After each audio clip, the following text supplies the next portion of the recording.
네, 여러분 안녕하십니까. 1238일 되는 미국 대사관 지킴이 시민들의 행동인입니다. 제가 지난 한 주 내 그리고 제가 성명서를 썼습니다.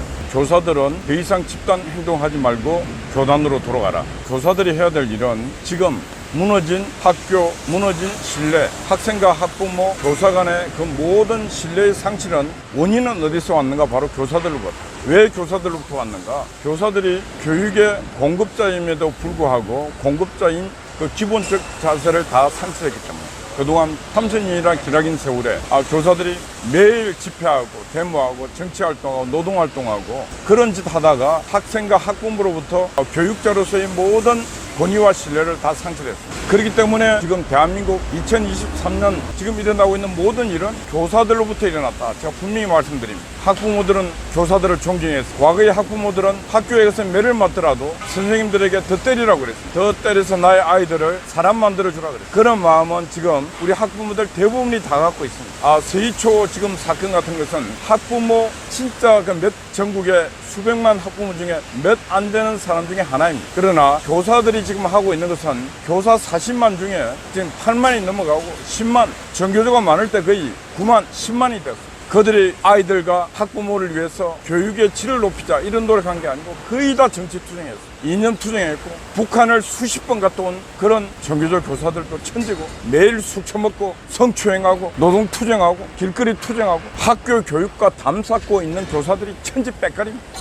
하도 그렇게 많아서 학부모들이 이 교사들의 자질 평가를 해야 됩니다. 그래갖고 13년 전에 교원평가 제도가 도입됐지 않습니까? 교육공무원법을 바꿔갖고 이 교원들 평가해야 된다. 근데 평가가 됐습니까? 교사들이 그때도 집단 반발하고 난동을 일으킬 정도로 지금과 같은 그런 상황으로 해서 끝내는 교원평가 제도가 물 건너갔습니다. 지금 대한민국 교단에는 정신병자도 퇴출할 길이 없어요. 법을 만들면서 제도를 만들면서 교원들에게 문제가 되는 교원은 퇴출하게 뭔가 그래도 경미한 제도가 있어야 되는데 연수 갔다 오는 게 끝입니다. 연수.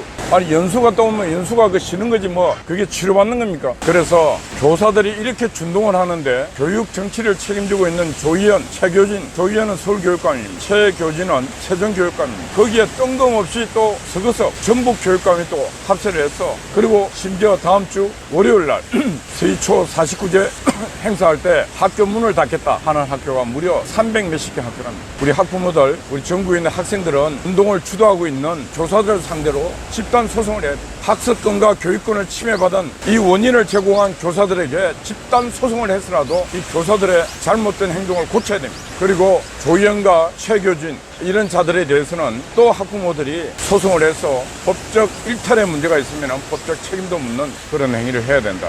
메이저 언론들은 교사들 쪽수가 지금 10만 가고 몇만 가니까 이걸 나무라지 않습니다. 국회도 눈치 본다고 아무 소리도 안 합니다.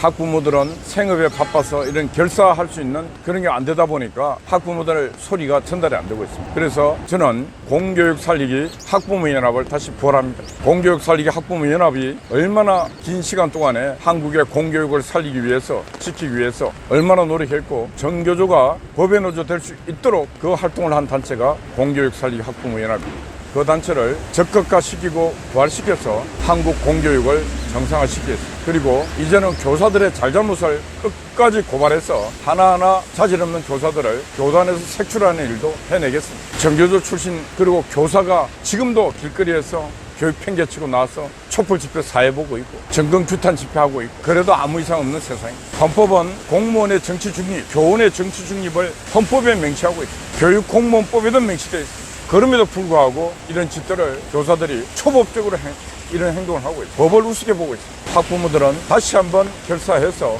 이런 교사들을 속아내야 됩니다. 언론들도 보면 조선일보도 보면은 양비론적 글을 많이 씁니다. 오늘 아침 보니까 조선일보에 문재인의 자유 없는 문재인, 윤석열은 과도할 정도로 자유만 있는 윤석열 둘 다 문제가 있다는 거예요. 그런 글을 쓰는 사람 참 제정신이 아닌 것 같아요. 그런 글을 싣는 조선일보도 제정신이 아닌 것 같아요. 그런 글을 쓰는 사람은 진짜 시대 현상과 시대적 팩트를 제대로 알고 자유도 소중하고 이승만의 그 조봉암, 이승만 대통령 자익도 등용했다 이렇게 쓰고 있는데 바라보는 진보주의자가 됐든 자유주의자가 됐든 아니면 사회주의를 했든 바라보는 목표가 같으면은 그건 용납될 수 있는 부분이 많습니다. 바라보는 목표라는 것은 대한민국 자유민주주의, 시장경제, 헌법이 명시된 그 가치를 같이 바라보면서 사상의 자유, 좀 더 리버럴한 행동 하더라도 바라보는 목표점이 같으면은 그는 용납될 수 있는 것입니다. 그러나 바라보는 목표가 틀리면은 그는 용납될 수 없는 것입니다. 대한민국과 대한민국 국민을 위해 함께 바라봐야 되는데 그게 공산주의, 북한을 바라보고 소련을 바라보고 중국 공산당을 바라보는 지향점이 틀리면은 그거는 용납할 수 없는 것입니다. 지금 육사 교정에 5개의 흉상이 육사가 그걸 독립기념관으로 옮기려고 지금 하고 있는데 지금 정치와 여러 군데서 강복회 등등이 육사를 압박하고 있어요. 윤석열 정부가 가도할 정도로 이념적이다 이렇게 말하고 있어요. 그걸 만드는 놈이 누군지 압니까? 문재인입니다. 문재인이. 육사 교정은 6.25 전쟁에 그 선배들이 총알바지로 돼서 엄청나게 죽어갔습니다. 그리고 그 전쟁을 이끌었던 그 선배들이 또 살아남은 육사 생도들이. 그런데 왜 육사 교정에는 6.25 전쟁에서 승리하고 6.25 전쟁의 영웅은 하나도 그렇게 기리지 않았습니다. 뜬금없이 독립군 5명 딱 갖다 놓고. 근데 원래 거기에 박정희 대통령과 이명박 대통령의 희호숙이 있습니다. 그거 뽑아내고 거기다 갖다 놨어요. 문재인 때 백선엽 장군 웹툰 육사 홈페이지에 웹툰 없애버렸어요. 누가 만들었습니까? 바로 민주당과 문재인이가 만들어 놓고는 지금 윤석열 정부에서 올바른 방향으로 가려고 하고 있는데 그걸 이런 색깔론을 내세우는 놈들이 바로 민주당이요 문재인입니다. 그리고 강복회입니다. 민주당 인간들은 자익인간들은 항상 자신들은 색깔 칠을 엄청나게 합니다. 그러고 분리하면 색깔론 들고 놉니다. 그래서 윤석열 정부와 지금 육군사관학교는 그 색깔론에 밀리면 안 되는 것입니다. 선명하게 얘기해야 됩니다. 이 색깔론을 만든 자가 바로 문재인이요 색깔론을 만든 자가 바로 민주당이요. 그때 이걸 기획한 자들 찾아야 됩니다. 오늘날 육사 교정에는 6.25 전쟁 때 그 전쟁에 목숨을 걸고 죽어갔던 육사 선배들과 그리고 살아남았지만은 훌륭한 전공을 세웠던 그런 선배들 동상을 세워야 되는 거죠. 그래 육사 후배들이 그걸 보면서 또다시 제2의 6.25가 일어나더라도 뭔가 내 목숨을 저분처럼 바쳐야 되겠다는 그런 생각을 할 게 아닙니까? 뜬금없이 독립군하고 강복군이 대한민국 독립을 위해서 노력한 게 있지만은 실질적인 노력이 어떤 게 있습니까? 제가 왜 이렇게 과도한 표현을 하느냐 하면은 대한민국 건국 이후의 영웅들에 대해서는 인정하려고 하지 않아요. 강복군들, 독립군, 독립협회.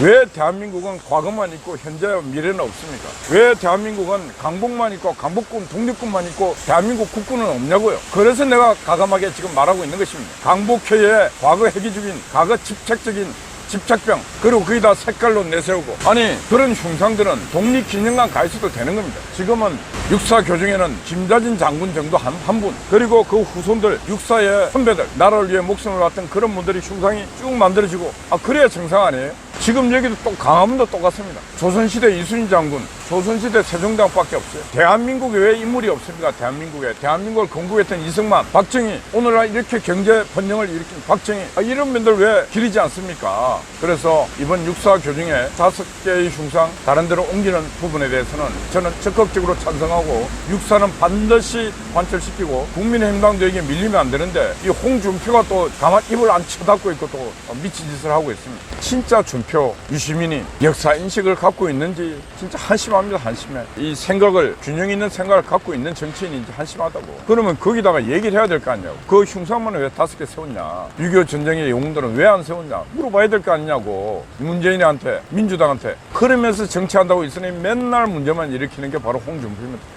홍준표 시장은 이번 대구시장을 끝으로 더 이상 정치를 하지 말아야 돼. 왜? 균형된 사고가 없는 것 같아. 균형된 사고가. 너무 적극적이고 어제 같은 날도 그런 발언을 하려면은 뭐 공부를 해서 발언을 하든지 언제 이 흉상이 왜 생겼는지 문재인과 민주당은 왜 이 흉상을 세웠는지 그들이 그냥 뜬금없이 세웠겠습니까? 고도한 작전과 고도한 이념, 고도의 생각이 있었기 때문에 세웠다. 공산주의와 싸웠던 육사, 현재도 공산주의와 싸우고 있고 미래도 공산주의와 싸우고 있는 그 육사에 공산주의와 싸웠던 그런 훌륭한 선배들 흉상이 없는 그런 육사, 그런 선배들을 다 지워버리는 육사. 이게 육사 맞습니까 이게? 지금 육사 생도들이 그래야 공산주의와 잘 싸우겠습니까? 하여튼 육사 교정의 흉상 5개는 반드시 철거해야 되고 그 자리에 자랑스러운 육사인들, 구국의 영웅들을 세우라. 이런 말씀을 드립니다. 어제 밤에는 동창아재가 또 수고를 했고 아침 일찍 송아재가 또 수고하고 있습니다. 어제 낮에는 성창경 TV를 보고 떡을 한 통을 갖다 주신 또 귀한 분이 계십니다. 그분에게 감사드리고 어제 집회하느라고 여러분들 수고 많았습니다. 여러분 파이팅입니다. 감사합니다.